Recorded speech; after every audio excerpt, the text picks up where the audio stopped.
ఈ రోజు నా ఫ్రెండ్స్ గవర్నమెంట్ జాబ్ రిజల్ట్స్ ఏమైందిరా? జస్ట్ 3 మార్కులు పోయిందిరా. నీదేమైందిరా? జస్ట్ 30 మార్కులు పోయిందిరా. పోయింది. నాకేం చేద్దాం అనుకున్నారా? మళ్ళీ ప్రయత్నిస్తానరా. నువ్వురా? మనం ఇంకా ప్రయత్నించేదేమిరా, ఏదో పని పోవాల్సిందే. 5 సంవత్సరాల తరువాత ఈసారి ఏమైందిరా? మళ్ళీ పోయిందిరా. మళ్ళీ ప్రయత్నించాలనుకున్నావా?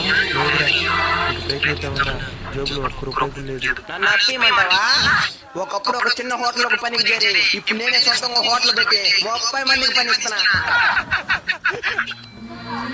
నువ్వు ఇంకా గవర్నమెంట్ జాబ్ ఎందుకు ఇష్టపడుతున్నావు? గవర్నమెంట్ జాబ్ ఉంటేనే కదరా సొసైటీ విలువ. అది ఒకప్పుడురా. ఇప్పుడు ఎవరి దగ్గర ఎక్కువ డబ్బులు ఉంటే వాడికి విలువ. నిన్ను నువ్వు ప్రయత్నించద్దని చెప్పను.